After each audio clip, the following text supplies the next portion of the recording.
හැමෝටම සුබ දවසක්. ඉතින් ඔයාලට පේනවද මේ වැනිලා වැල?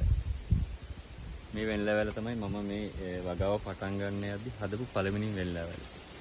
මේක ගැන පොඩ්ඩක් කියනවා නම් ඇත්තටම මට මේ අදහස ආවේ 2019 18 වගේ. මොකද මාත් YouTube එකේ ගිහිල්ලා තමයි වැනිලා කියන්නේ මොකද්ද? අපි මේවා කරොත් කොහොමද කියලා අයිඩියා එකක් ගත්තේ වැනිලා සම්බන්ධ YouTube එකකින්. ඇත්තටම මම කොහෙවත් ගිහිල්ලා කෝස් කරලා එහෙම ඉගෙන ගත්ත දෙයක් නෙවෙයි. YouTube එකෙන්ම ඔය අපි මැඩගස්කර්, ඉන්දුනීසියා වගේ රටවල් වල වීඩියෝ බලලා තමයි වැනිලා ගැන ගොඩක්ම ඉගෙන ගත්තේ. ඉතින් ඒ හදපු පළවෙනි වැල තමයි මේ තියෙන්නේ. ඔයාලට පේනවා අනිත් වැල් එක්ක බැලුවොත් මේ වැල ගොඩක් ලොකුයි. ඉතින් මම හිතුවේ නෑ මේ වගේ ගොඩක් හදන්න. ඉතින් අපි කියන්නේ පොඩි තැන ඉඳන් පටන්ගෙන ලොකු තැනට යනවා කියන එකනේ.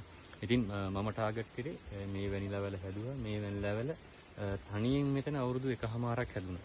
එතකොට මට තේරුණා මෙතන මේ දේශගුණ, ඒ කියන්නේ කාලගුණය හොඳයි, මෙතන පස හොඳයි. ඒ වගේ කරුණු ටික තේරුම් අරන් ඊට පස්සේ මම කෙමින් වැල් ටික හොයාගෙන මේ ඔබට තියෙන මුළු ප්‍රදේශය පුරාම වැනිලා වගා කරා. ඉතින් මම ඔබට කියන්නේ අපි ඉස්සරම කරන්න පුළුවන්, පටන් ගන්න පුළුවන් එක වැලක්. ඉතින් එක වැලක් හොයාගෙන හදලා අපිට ඔබට දැන් පේනවා මේකෙන්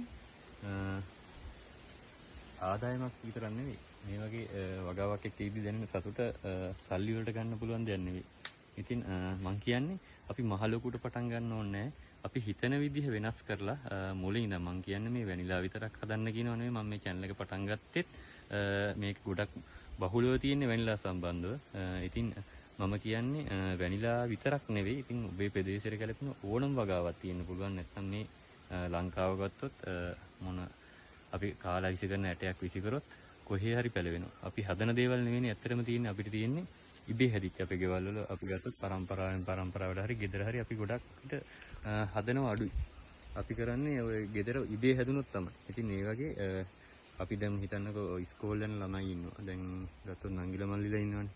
පොඩි කාලේ මේ වගේ අදහසක් ආවොත් මම වැනිලා හදනවා නැත්තම් මම මොකක් හරි දෙයක් කරනවා කියලා අදහසක් ඇවිල්ලා මේ වගේ දෙයකට බැස්සොත් අපිට හිතා ගන්න බැරි අරමුණකට යන්න පුළුවන්. සාමාන්‍යයෙන් ඔහු අධ්‍යාපනය ලැබලා උසස් අධ්‍යාපනය ලබන කාලය නැත්නම් අවුරුදු 3ක් 4ක් වගේ යද්දි හොඳ ආදායමක් ගන්න පුළුවන් තත්ත්වයකටපත් වෙන්න පුළුවන්. ඉතින් මේක වැනිලා විතරක් නෙවෙයි මම කියන්නේ ඕනම දෙයක්. ඉතින් ඒ හින්දා මොකක් හරි ටාගට් එකක් හදාගෙන ඒකට යන්න මුලින් ඉඳන් ටිකින් ටික වැඩ කරන්න. දැන් හිතන්න මම පොඩි දෙයක් කියන්නම්. අපි මේ වගාවටම වැනිලා වැල් ගෙනල්ලා මම මුලින් ඉඳන් මහා පරිමාණින් කරනවා කියලා හිතනවා කියන්නේ ඔකනේ. එතකොට හිතන්න ඔබට මේ රෝපණ ද්‍රව්‍ය නැත්නම් වෙන්ලා වගාවට හොයාගන්න කොච්චර මුදලක් වැය වෙනවද? ඒක මම හිතන්නේ යට කරන්න ඕන බර මුදලක් වෙනවා. එතකොට හිතන්න එතකොට ඔබට අත්දැකීමක් නැහැ මේ සම්බන්ධ. ඔබ සල්ලි ගොඩක් වියදම් කළා ඔබට සමහරට මේ වගාව එපා වෙලා මග නවතර කරන්නත් හිතෙනවා. මොකද මම පටන් ගත්තේ මෙතනින් මේ අනි වලින් පටන් ගත්තා. ඊට පස්සේ තව වැල් 10ක් 12ක් හදාගත්තා. ටිකින් ටික තමයි වර්ධනය කරන්නේ. දැන් මේ මෙතනින් එහාට යට කෑල්ල ගත්තොත් තව අවුරුද්දක් එකමාරක් වෙච්ච වැල් ටිකකුත් තියෙනවා.